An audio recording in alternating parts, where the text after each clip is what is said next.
Ella siempre pensaba que a su hijo lo habían asfixiado, que algo raro veía que no era normal, ¿no? Que a su hijo, que había tenido ya 13 hijos, el número 14 se le asfixia, lo tiene en una maternidad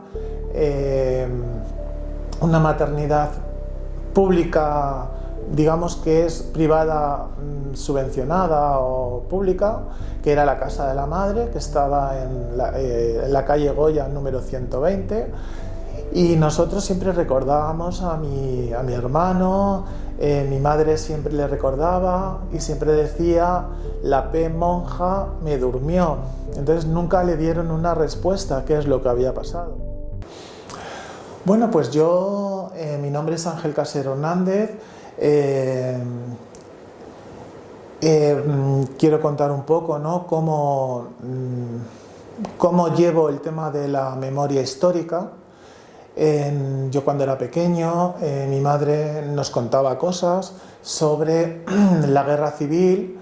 Ella decía que era pequeña, que cuando venían los aviones, que le llamaban las pavas, y que tiraban las bombas y que les caía encima de, pues casi de sus cabezas, ¿no? Ellos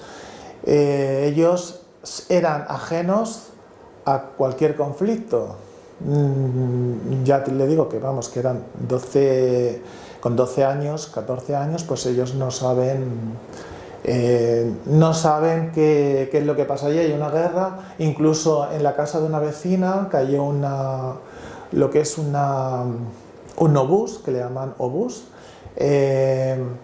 y entonces, pues bueno, pues eso es lo que yo recuerdo que mi madre nos contaba cuando era pequeño.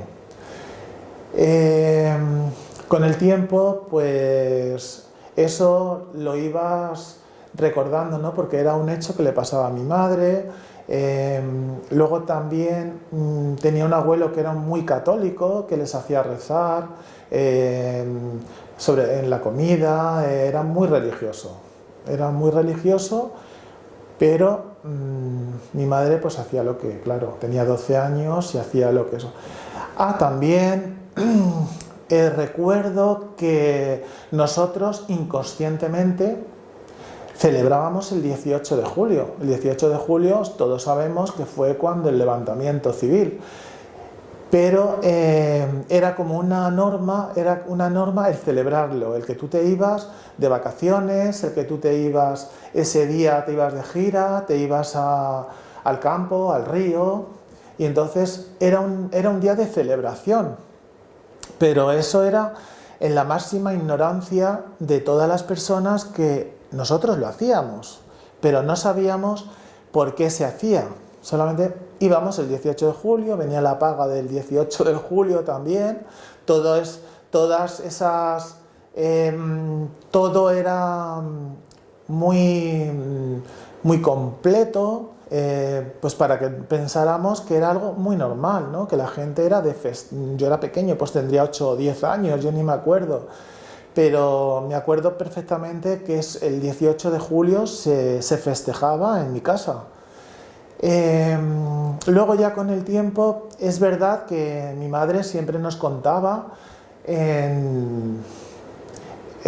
pues lo que le había pasado en el año 67. Pues ella siempre pensaba que a su hijo lo habían asfixiado, que algo raro veía que no era normal, ¿no?, que a su hijo, que había tenido ya 13 hijos, el número 14 se le asfixia, lo tiene en una maternidad pública, digamos que es privada, subvencionada o pública, que era la casa de la madre, que estaba en la calle Goya número 120, y nosotros siempre recordábamos a mi hermano. Mi madre siempre le recordaba y siempre decía: la P monja me durmió. Entonces nunca le dieron una respuesta a qué es lo que había pasado. Mi padre ni siquiera pues lo comentaba ni decía nada. Eso es lo que pasó a lo largo del tiempo. Yo con 15 años también le decía a mi madre, yo le decía lo más seguro que te lo han cambiado, ¿no? Ella pues se enrabietaba más y sufría bastante cuando recordaba a mi hermano esa situación. A mí, yo soy el del número 15 y me tuvo en la Cruz Roja. Bueno, nuestra vida pues ha sido una vida humilde, todo pues los acontecimientos que se iban sucediendo pues yo los vivía con atención porque yo ya me iba haciendo más mayor y lo que recuerdo de cuando yo veía a estos abuelos de la memoria histórica que se ponían con las pancartas, se ponían con fotos de todas las personas que habían desaparecido, y yo la verdad que cuando escuché lo de Baltasar Garzón, cuando abrió esa investigación en el 2008, pues nosotros todo eso lo estuve viviendo con mucha atención y con mucha... quería saber qué es lo que había pasado, qué es lo que estaba haciendo. Ahí sí me di cuenta, ¿no?, que el Estado no quería investigar, no quería saber más de cosas que habían pasado en el pasado, concretamente en la represión franquista. Yo también tenía mi pensamiento, ¿no? Cuando yo veía a estos abueletes, estaban ahí, siempre decía, bueno, ya están aquí estos, ahora ¿qué quieren? Están moviendo otra vez esa, vamos a decirle entre comillas, la mierda, como vulgarmente se dice, y tampoco lo entendía, ¿no? Es que no lo entendía porque desafortunadamente no tuvimos una formación en la EGB como nos deberían de haber informado de por qué es lo que pasó en la represión franquista, por qué hay personas que están en las cunetas, por qué se mataba a la gente después de que había acabado una guerra. Ni siquiera conocía a los actores, si los conocía era porque en ese momento yo era consciente de que teníamos un primer ministro que me acuerdo que fue Carrero Blanco, cuando ETA atentó contra Carrero Blanco. Yo sé que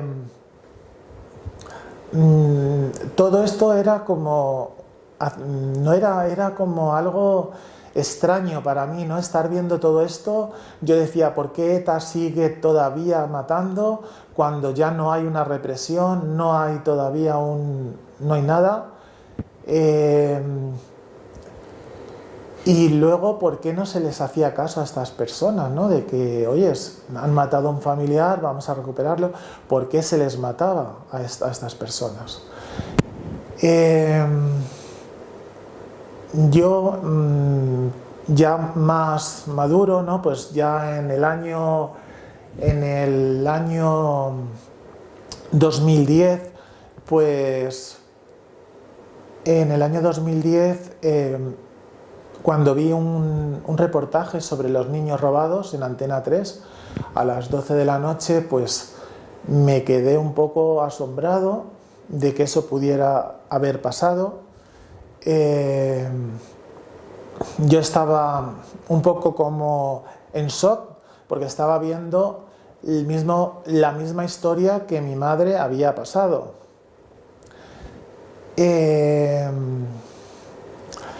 Entonces, yo cuando escuché en la televisión que la casa de la madre estaba implicada y que había habido allí robos de bebés, entonces es cuando yo pienso que a mi madre también le han hecho lo mismo, porque les cuentan de que el niño pues había nacido con 2 vueltas de cordón al cuello, les cuentan que es un bebé que va a ir a donde van a ir todos los niños, le dicen que pues lo que les decían a todas las familias, incluso les enseñaron un bebé más grande de lo normal, mis hermanos eran mayores, tenían 18 años, Mi madre no lo pudo ver, solamente lo que les contaban, que era un bebé muy grande, más grande de lo normal, que pesaría unos 5,5 kilos, que era muy moreno, que, en fin, era eso lo que les contaron. Mi padre, no sé por qué, nunca hablaba del tema. No sé si ahora la impresión que yo tengo es que mi padre no hablaba porque de la impotencia de no haber hecho algo en ese momento, que es, digamos, lo que les está pasando a la mayoría de los padres. Y esa es lo que yo me quedo, que no es que él no recordara a su hijo, sino que mi pensamiento era ese. Algo le tuvo que pasar por la cabeza para no hablar del tema, y también porque les decían que cuanto menos hablara de ello, menos iban a sufrir las madres, etcétera, etcétera. Entonces yo me puse pues a enterarme por Facebook, por todos los sitios, cómo me podía enterar de cómo podía encontrar a mi hermano, cómo podía encontrar documentación, papeles, algo que dijera que mi hermano, pues, dónde estaba, ¿no? Porque eso es lo que estaba buscando, ¿no? Pero claro, cuando yo empiezo a buscar documentación no aparece en ningún sitio. Cosa muy extraña cuando todos los bebés, o a una gran mayoría, aparecen como que han fallecido, que aparece el médico en los papeles, en los libros de registro de los hospitales, en el registro de en el registro civil, etcétera, etcétera. Entonces yo me llevé manos a la cabeza y lo primero que, cuando yo vi toda la documentación, incluso hablé con el juez de paz y me dijeron y me afirmó que lo habían visto, habían mirado en todo el año y que en ese año no había tenido hijos mi madre y que no aparecía en ningún sitio. Entonces yo digo, entonces, ¿dónde está mi hermano? Si mi hermano no está aquí, ¿dónde está? Porque tampoco está muerto, es que tampoco lo hemos encontrado muerto. Y luego me dice la fiscal, después de que yo tengo un diente de mi madre, tengo un diente que lo guardé, no sé si lo guardé, y de ahí pudieron sacar ADN y pude tener el ADN de mi madre. Y entonces me dice a mí la fiscal que para qué quiero el ADN, para encontrar a un bebé muerto. Y yo dije, perdona, yo no estoy buscando a mi hermano muerto, yo estoy buscando a mi hermano vivo. Entonces ahí yo me di cuenta las ganas que tenían de ayudarnos. Esto fue en el marzo del 2011. A medida que fue pasando el tiempo, nosotros llamamos a todas las puertas, recogimos muchísimas firmas, íbamos a todas las manifestaciones, las del 15M, las del trabajador, todas las que se ponían, nos íbamos a todos los sitios y recogíamos firmas para que la gente nos firmara, para que se investigaran y que llegáramos a algo, ¿no? Queríamos saber dónde estaban nuestros hermanos. Y entonces ahí, mirando toda la documentación, informándome tal, yo ya me di cuenta que yo también formaba parte de la memoria histórica, que es lo más llamativo, ¿no? Que mi familia, de alguna manera, también fueron represaliados. Digamos, no eran políticos porque eran personas muy jóvenes. Tenía 12 años mi madre y todo lo contrario.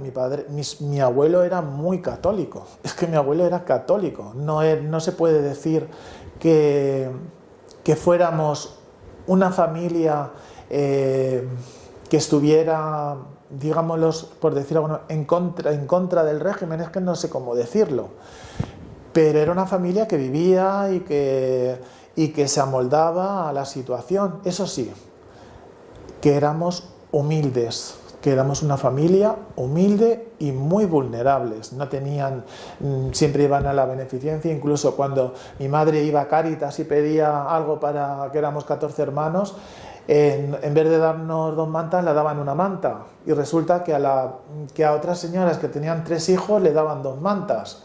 A mi madre siempre le daban lo peor. Entonces, Mi madre nunca sabía por qué, pero bueno, ella siguió adelante y nos pudo, vamos, entre mi padre y mi madre, pues nos llevó a todos adelante, que uno más no hubiera pasado nada porque lo hubieran podido mantener. Entonces, yo es cuando es cuando fundamos la asociación Adelante Bebés Robados, y ahí es cuando nuestras compañeras que hacíamos nuestro lema era movernos, investigar, acudir a todos los sitios donde nos avisaran, nos llamaran, a entrevistas, íbamos incluso me acuerdo yo que fui al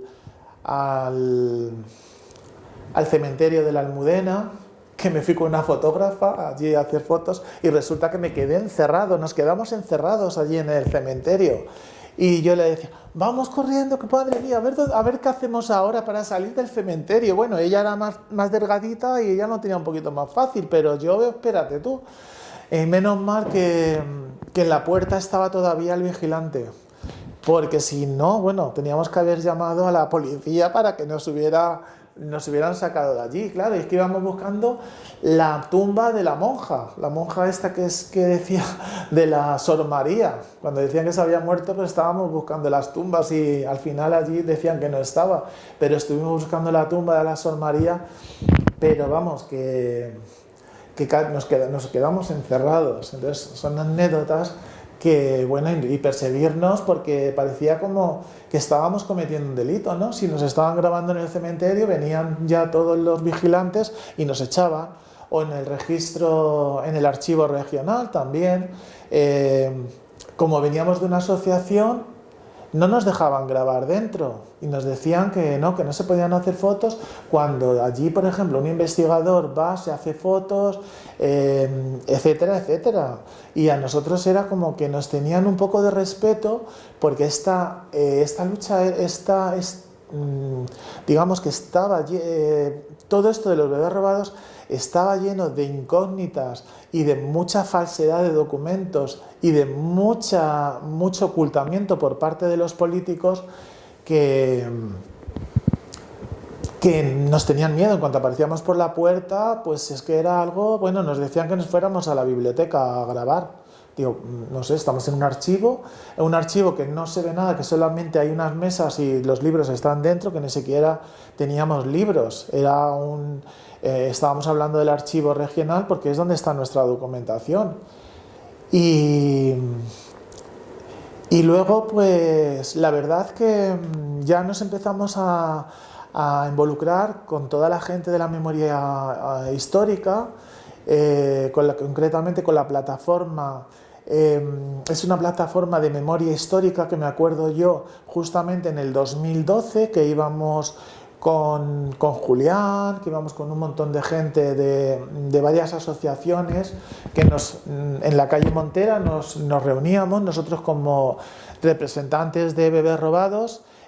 Yo preguntaba a algunas compañeras, si vosotras conocéis a esta gente y tal. Tenemos fotos hechas con ellos de que todos los jueves nos íbamos con la misma gente, a la que yo les dije, a la que yo pensaba cuando les vi en televisión que hacían moviendo la mierda.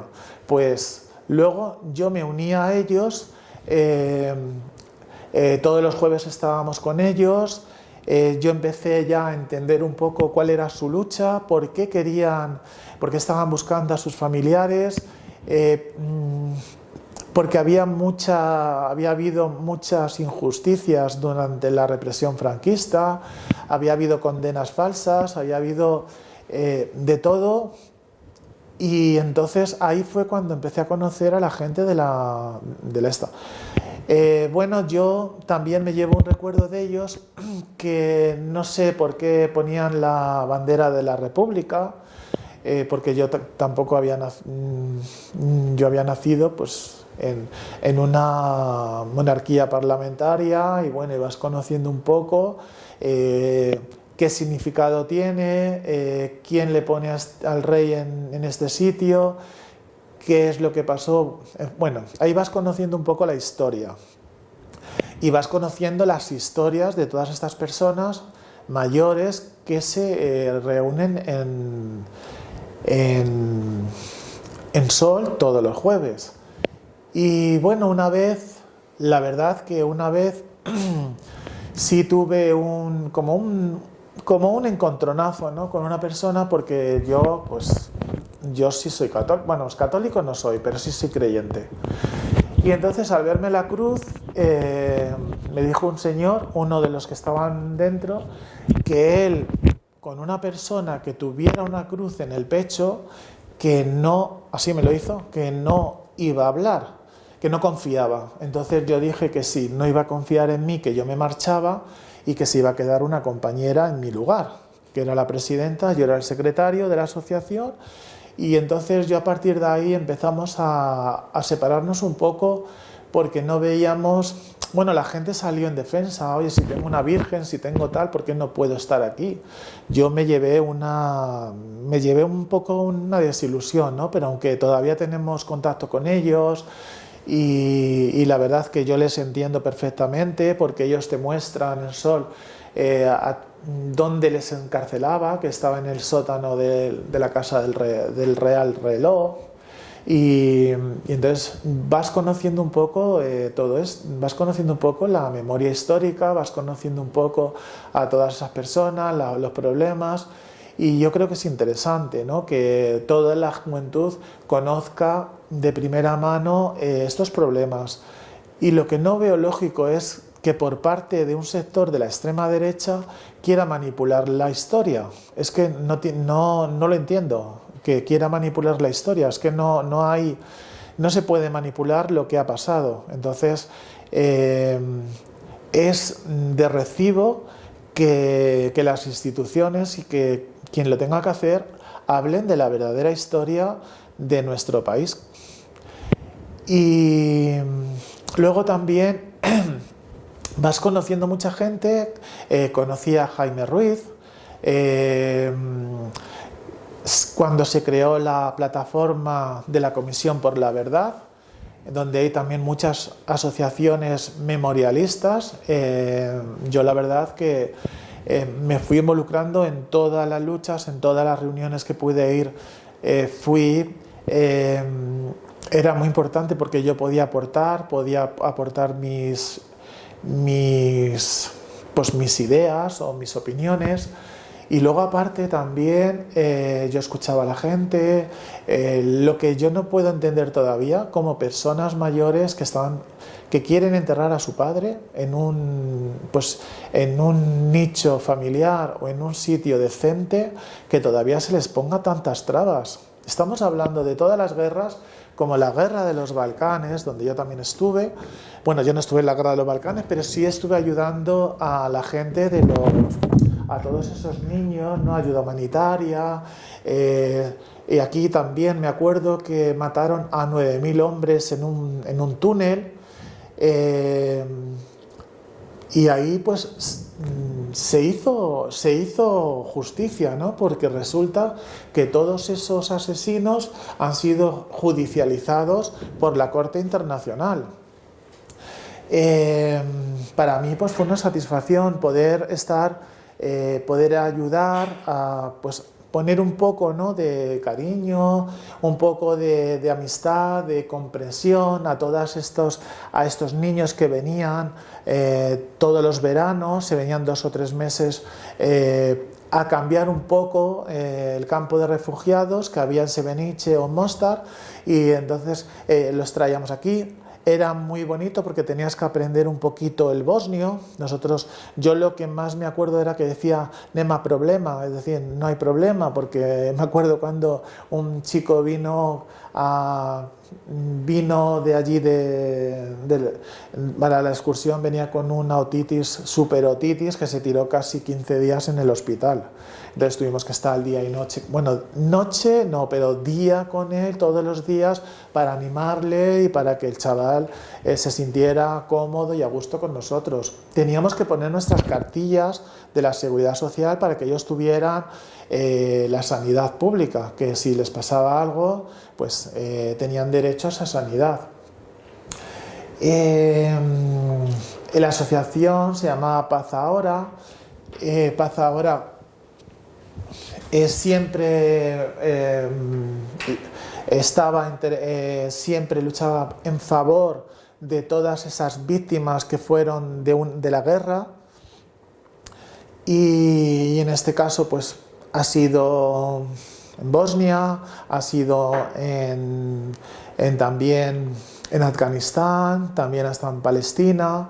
Y bueno, yo ahí me aparté un poco al ya empezar con la asociación nuestra de Adelante Bebés Robados, donde aquí tengo pues las cosas que me regalan las madres, ¿no? Entonces yo lo llevo con mucho orgullo, llevo con muchas ganas, ¿no?, de la lucha, ¿no?, de seguir adelante. Esta pinza, pues mira, me la regaló Adelina, que Adelina ya ha fallecido. Es una mujer que iba a todas las concentraciones, a todas las concentraciones. Es que ya me gustaría a mí que alguna persona joven o alguien fuera como ella, lo luchadora que ella que era, y cómo iba con su carrito, que ella tenía oxígeno, entonces ella iba a todos los sitios y siempre tenía detalles con nosotros. Lo que necesitamos ya en la nueva ley de memoria democrática que se tiene que aprobar para que se solucionen los problemas de mucha gente y se cierren las heridas de por sí. No queremos que manipulen la historia ni que se manipulen nada, sino hay que cerrar heridas. Y de la única manera es sacando a todas esas personas que están en las cunetas. Y eso sería pues el mayor logro que puede tener cualquier ciudadano, que digas por lo menos se ha hecho esto, aunque no se ha hecho justicia, porque ya digo, en la esta de los Balcanes se hizo justicia en la Corte Internacional. En España no se ha hecho justicia, no ha ido nadie, aquí ha estado todo muy oculto, muy tapado, y ahora los de la extrema derecha nos quieren dar lecciones de cómo fue la historia de España. También tengo pues estos recuerdos de las abuelas de la Plaza de Mayo, también del derecho internacional derecho a la identidad. Es una asociación internacional.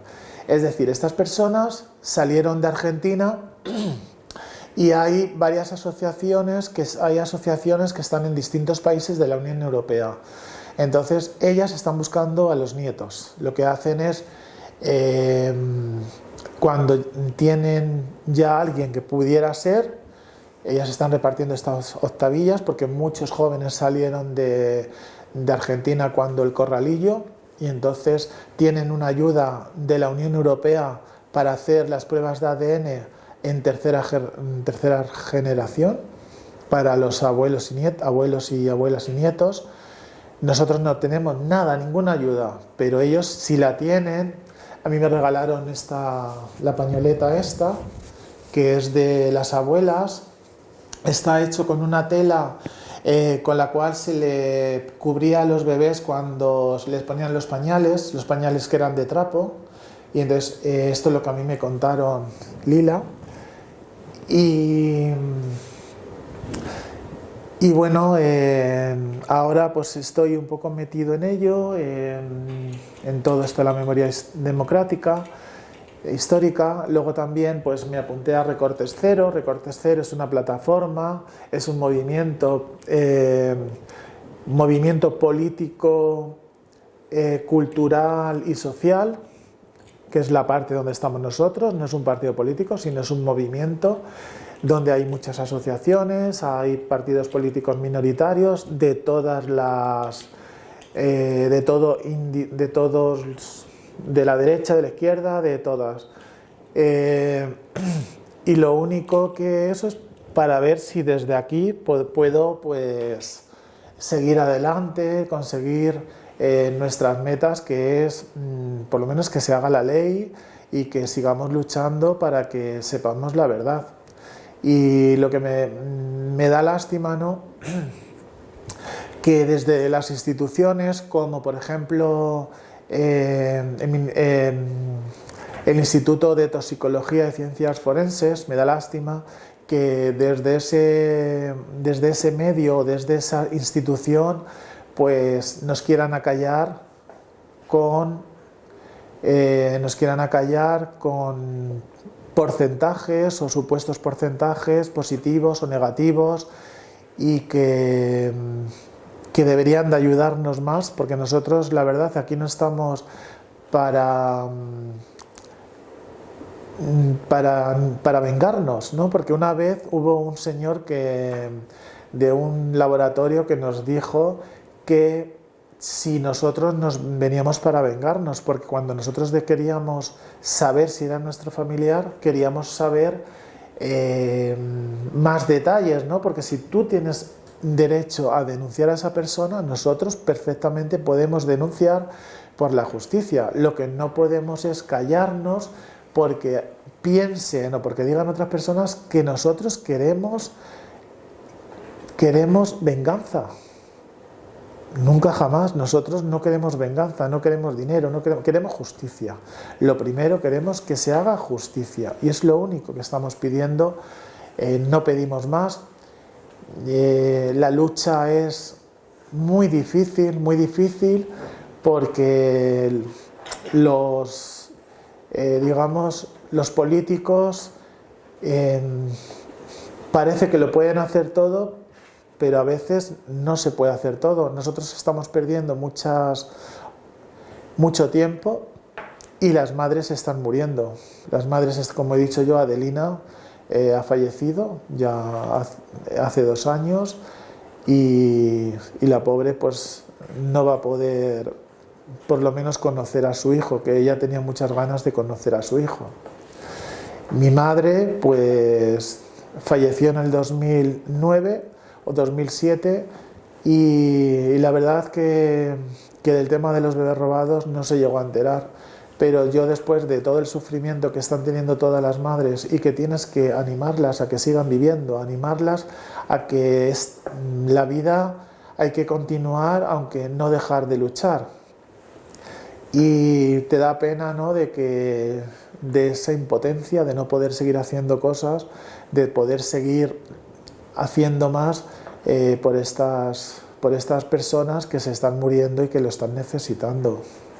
Bueno, pues a mí me gustaría transmitir un mensaje a toda la gente joven, y no tan joven, porque la verdad que es un problema bastante gordo que personas de mi edad, que tengan 53, 50 años, que vivan en la ignorancia y en la ignorancia, ¿no?, sobre todo en la ignorancia, y que se estén dejando manipular por todo lo que se está diciendo.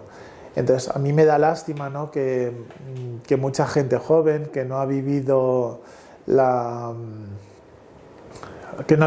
guerra, ni ha vivido tampoco la represión franquista. Yo puedo decir que he vivido lo justito, y casi sin enterarme, pero lo he vivido, y me da pena, ¿no?, de que sus padres, seguramente que tienen la misma edad que yo, no les inculquen un poco más de cultura, de historia, y ya que no lo hacen las instituciones, porque eso es un deber, ¿no?, de las escuelas, de los colegios, informar a todos los estudiantes, ¿no?, las personas, sobre todo no por buscar un culpable, por decir la derecha, la tal, son tal, no. Lo que hay que hacer es que esto no vuelva a pasar, porque en España hubo un genocidio, y esto no lo podemos permitir, aunque a nivel internacional no han hecho caso, porque aquí ha habido y hay ministros que mandaron matar y ha pasado como desapercibido. En otras guerras no. Y que lo que está pasando en Ucrania, pues que veáis que así pasó en España. Ya estéis escuchando alguna gente, víctimas de Guernica, que fueron bombardeados por los aviones de Hitler. Y ahora está diciendo la derecha, bueno, miento, que ya Franco decía que era la izquierda la que estaba bombardeando el Guernica, toda la ciudad del Guernica, cuando bueno, ya se constató y se vio los aviones que eran aviones de los nazis.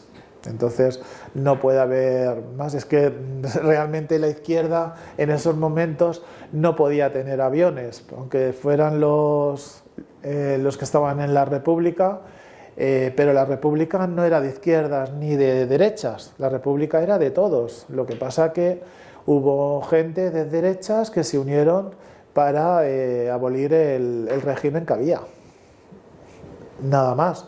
Entonces la juventud, enteraros bien de las cosas, luchar por lo que tenéis que luchar, pero claro, si esta sociedad no os ofrece ni trabajo, no os ofrece estudios, no os ofrece nada, no hay nada donde podáis tirar, pues es una pena, porque es que yo he visto la estadística de que menores de 24 años a día de hoy no tenéis un estudio ni una formación.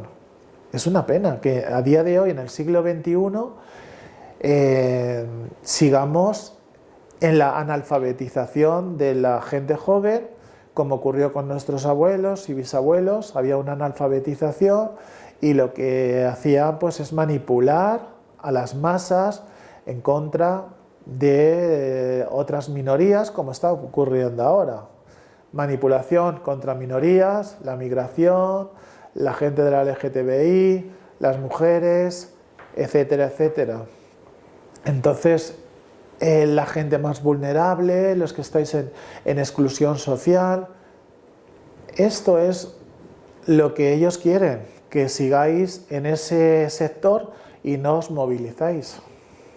Yo lo que pienso que deberíais moveros un poco y que entendáis por qué está la gente mayor luchando por la memoria democrática, una memoria que les han robado, les han robado esa memoria, esa historia se les ha robado a esas familias porque han matado a sus seres queridos, a nosotros nos han quitado a nuestro hermano y entonces nos han quitado nuestra vida. Y vosotros que la tenéis hay que seguir luchando y entender y comprender y preguntar todo lo que haga falta.